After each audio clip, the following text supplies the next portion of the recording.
Hello, good morning, good evening, good afternoon, everybody. It's morning here again. This video is just a quick one to show a bit of a timeline because, as I've mentioned many times with our two narcissists, they love to mess with the timeline. And also, I do appreciate the Meghan supporters commenting, but I have seen that the Meghan supporters believed that it was the palace that leaked the thing that there was letters between Charles and Meghan, right? Which, firstly, I don't believe. I believe they would have been letters between Charles and his son Harry. Maybe Harry and Meghan and their entire family would have been addressed, but most likely he was writing to Harry. But I just wanted to put this evidence forward. So we get the timeline in the right order because it's quite close, actually, but it is significant. Now, the first I became aware of the letters was, I think, on Friday evening or very early Saturday morning. This was before she had released the Sussex statement from her global spokesperson. You know, it can't just be a spokesperson, it's got to be spokesperson for the planet Earth, which would be the same meaning as global, wouldn't it? So there's this page 6 article. So if Meghan supporters are right, and it was King Charles who leaked the fact that letters had been exchanged, then that means that the palace leaked through page 6, right? Not the Telegraph, through page 6. Now I've got a Google calendar here, and if you look down to the... wants lens. No, I don't want lens on. If you look down the Friday column to the 21st, that's when the Telegraph printed their article, on Friday the 21st. And her statement was released on Saturday the 22nd. So let's go to Friday the 21st, which is here. The page 6 article. Meghan Markle named family member who she says speculated about Archie's skin colour in letter to Charles. And it clearly says there, April 21st, 2023 at 7:39 p.m. Now, I don't know if that is stateside time or if that's European time. I'm assuming it's European because I'm reading the article in Europe and I don't know. But that's April the 21st. Now, this is the article that I read and I thought at first, oh, it's probably a load of nonsense. I don't know who's leaked what. Because if we go down to, firstly, they explained, just days after it was announced, she wouldn't go to the coronation, blah, blah, blah. The Telegraph reported Friday about the letters. A source confirmed to page 6, yes, there was correspondence. There were letters back and forth from the Duchess of Sussex to the King. But she's moved on. This was 2 years ago. It has nothing to do with her decision not to attend the coronation, the source stressed. So, Meghan supporters, do you really think that that leak is from the palace? The palace speaking on behalf of Meghan and saying what's in Meghan's mind? Or is that Meghan's spokesperson source? Because that source, what they've said there, is almost identical to the eventual statement which came out on the Saturday.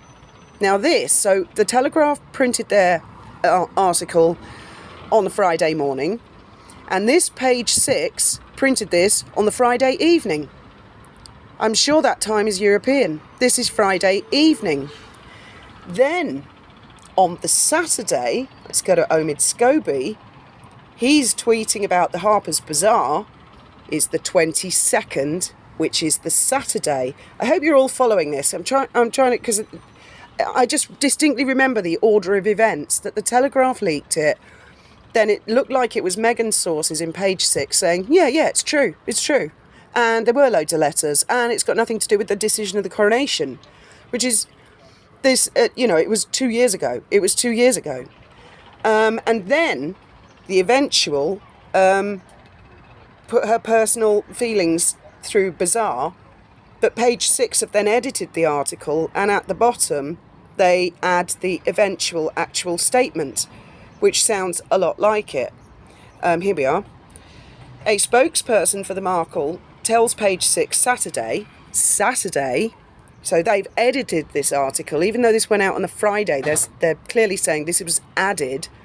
The Duchess of Sussex is going about her life in the present, not thinking about correspondence from 2 years ago related to conversations from 4 years ago. Any suggestion otherwise is false and frankly ridiculous. We encourage tabloid media and various royal correspondents to stop the exhausting circus that they alone are creating.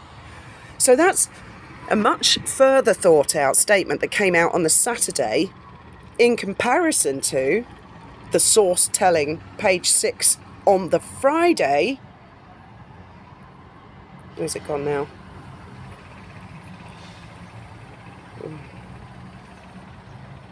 A source confirmed to page 6, yes, there was correspondence. There were letters back and forth from the Duchess of Sussex to the King.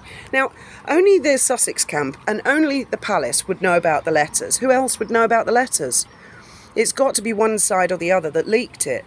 So for Meghan supporters to suggest that it's the palace that leaked it, firstly, why? Why the hell would... Meghan Markle is not that important to the palace. Why would they stoke things up? Why would they leak things? And why would they leak things to page 6? Even Meghan supporters have got to say, that sounds pretty unlikely. It was leaked by the Sussex camp, I believe, to the Telegraph. And then this continuance of the leak to page 6 on the Friday. But then there was a U-turn by the Saturday. I just wanted to clear this up because narcs do love to mess with timelines. So on the Friday, there was all leak like a sieve to the Telegraph and page 6. And by the Saturday, when the palace had found out, or diplomats who delivered any post in a bag, there's a complete U-turn. There's a complete panic, and we haven't heard a mention of it since. So I just wanted to put that out there for what it's worth. So if anybody is ever getting into one with someone who supports Meghan, who says, no, it was the palace that did the leak, then you can use the link to this video and say, please go and watch this, and you will see. And anybody can Google Meghan Markle page 6 and find this article, and you can see that it's clear on the date of this article. It's the 21st, which was the Friday, and at the bottom you can see they've added, oops, a bit too far there, they've added her eventual statement saying, Markle tells page 6 Saturday. A spokesperson for Markle tells page 6 Saturday. And that, I believe they told page 6 before they told Omid Scobie. So it's amazing how narcs twist things and change timelines to suit their convenience, especially when they're caught out. It's total classic. So this is just a reference video. So anybody out there who feels like they're being gaslit and people are telling them that the timeline happened in a different way, in a different order, you can see the comparison between the two statements leaked to page 6. The similarity is that they're both referring to, oh, this was just years ago, but the message is different. One is saying it's got nothing to do with why she's not going to the coronation, whereas the second one is a lot longer and a lot more of a back down. It's quite frankly false and ridiculous. And they don't want the tabloid media and royal correspondence continuing with the circus, when it is clear, if you watch this video, the circus was begun by the Sussex camp on the Friday and it was ended by the palace on the Saturday. I put that out there for what it's worth. Thank you very much for listening.